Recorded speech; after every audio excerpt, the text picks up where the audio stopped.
KQNY Radio News is supported by a generous grant from the Feather River Community Fund. More information about their programs and activities is online at featherrivercommunityfund.org. The news is also brought to you by Heat Transfer Systems. They can be reached at 530-283-3665 for all HVAC needs including conventional, geothermal, ductless systems, and more. We're also supported by Hunt Propane, providing bulk propane deliveries to residences and businesses at 530-283-9062, and Feather Financial, here to help with insurance, tax preparation, and accounting services. They're at 530-283-2341 and online at featherfinancial.com. Sierra Pacific Industries is committed to sustainable forest management and also supports KQNY Radio News. Information about career opportunities with SPI is available at 530-283-2820 and online at spi-ind.com/employment. In partnership with the Plumas Sun, this is KQNY Radio News.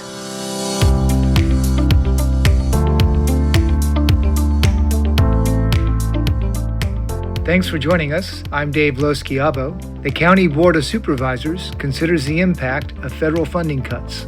And I'm Connor Miles. The County Board of Supervisors has declared the Crescent Mills Fire Department officially defunct. Stay tuned for those stories and more on this edition of KQNY Radio News. Most elected boards in California post consent calendars on their published agendas for regular public meetings. They include items considered routine and non-controversial, allowing the board members to approve them as a block rather than one by one. The Plumas County Board of Supervisors agenda routinely posts a consent agenda section. Sometimes it is several pages long and includes as many as 30 different actions proposed for approval.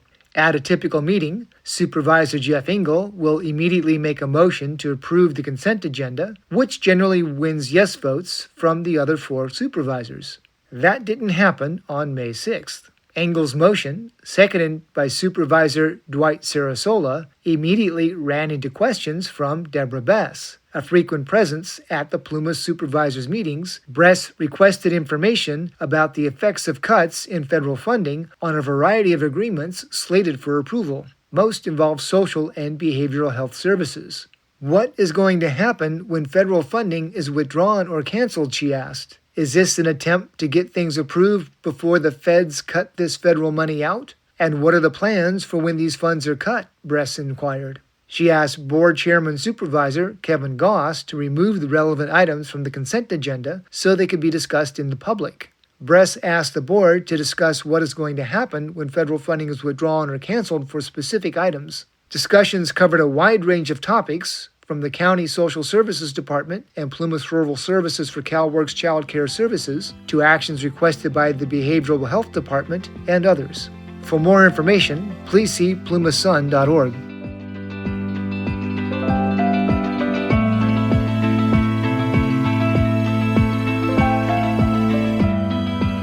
The Crescent Mills Fire Department is officially defunct according to a resolution passed unanimously May 13th by the Plumas County Board of Supervisors. The department has no sitting board, said Supervisor Kevin Goss. The last functioning board was in 2021.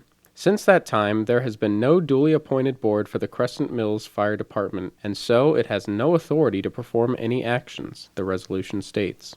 The issue was apparently prompted by unauthorized use of the fire department's equipment. Supervisor Tom McGowan, who represents the Chester area, reported equipment being used inappropriately. The resolution puts the public on notice that this stops now, he said. If there is any unauthorized use of the equipment, it should be considered stolen property, McGowan said.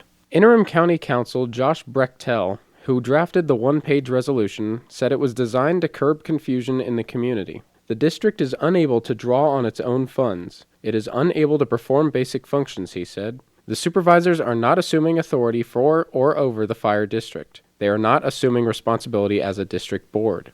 This changes nothing. It is merely a statement of status, Brechtel said.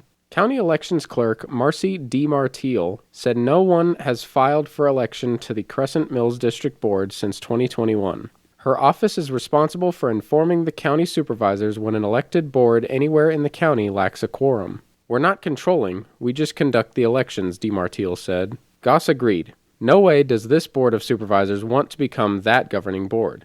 We are just recognizing that this is an issue right now. Supervisor Mimi Hall also weighed in. "I don't see us as making any decisions. I see us as making sure the district stays in status." The board discussion took a turn when a caller on Zoom identified himself as Rob Hawkins. "I am chief of the Crescent Mills Fire Department," he said. "If there is no district board, how did I get brought on?" asked Hawkins. He said he was appointed fire chief 2 years ago. DeMartile said for her to recognize any functioning district board, she needs minutes from the meeting when appointments and resignations have been made. Her most recent documentation is from 2021, she said. "We have those," said Hawkins. He said district paperwork goes back to the 1960s. There's a lot to go through. The Crescent Mills Fire Department telephone has been disconnected. No one at the fire hall responded to inquiries by the Plumas Sun. Meanwhile, the Plumas County Local Agency Formation Commission held a public hearing September 20th, 2024, to initiate consolidation of the Crescent Mills Fire District into the Indian Valley Community Services District. It is scheduled to review the consolidation at its meeting June 9th, said Goss. The Indian Valley Fire Department is currently responding to emergency calls from Crescent Mills to protect public safety. Goss said the Crescent Mills District has operated independently from the rest of Indian Valley for 30 years or more. "It is this little kingdom," he said. "Right now there is simply a lack of board members to oversee the district. Consolidation would contribute to greater services in Crescent Mills," Goss said. In addition to declaring the district defunct, the resolution emphasizes that there is no authority for anyone to utilize any property belonging to the district pending consolidation. It also endorses consolidation. DeMartile, who deals with small elected district boards throughout Plumas County, had an explanation for the Crescent Mills predicament. "The act of volunteerism is gone."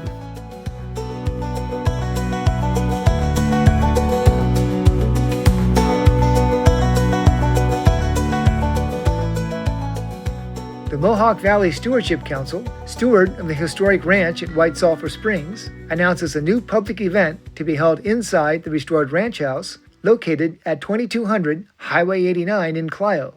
It's called Tavern Talk, and it's scheduled for Saturday, June 14th. Organizers say Tavern Talk is an afternoon of local history storytelling. Attendees will learn how the property came to be and receive a look into the lives of the earliest pioneers through the lurid tales of the gold camps and the trouble they invited. Tavern Talk begins at 5 p.m. with a complimentary reception of wine, beer, and light hors d'oeuvres. The program concludes at 7 p.m. Tickets cost $30 and can be purchased online. The ranch house can accommodate about 50 people, so attendees are encouraged to obtain their tickets as soon as possible. The availability of White Sulphur Springs Ranch for special events like Tavern Talk is part of the Mohawk Valley Stewardship Council's commitment to develop the site for use by the community. A recent enhancement offered the site as a wedding destination, which is a testament to the thousands of hours of work that volunteers have spent in improving the site, say organizers. The White Sulphur Springs Ranch website tells the full story of this nonprofit organization.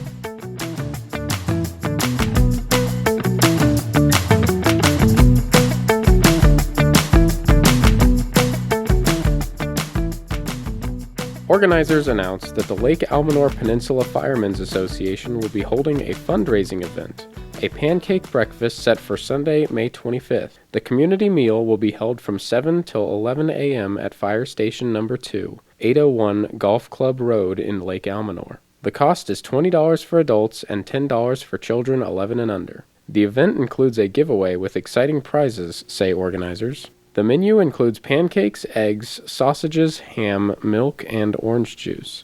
Mimosas will be available to purchase. The association reports that proceeds from the breakfast will be used to help the Peninsula Fire Department buy essential tools and desperately needed equipment. And in local highway news, the California Department of Transportation District 2 reports that 2 Plumas County safety roadside rest areas on State Route 70 have reopened following seasonal closures. The Massac Rest Area, located 6.5 miles east of Quincy, and the Lester T. Davis Rest Area, 3 miles east of Portola. The Lake Almanor Rest Area on State Route 36, 4.3 miles east of Chester, remains closed at this time due to operations on the Chester Causeway project. Caltrans said the facility is currently anticipated to reopen by the end of July, pending operations on the project. Safety roadside rest areas are subject to closure at any time. A list of rest area availability throughout the state is available via QuickMap, and that web address is quickmap.gov/. www.plumas.dot.ca.gov. And that's it for this edition of KQNY Radio News. Thanks for listening, and we will see you again soon.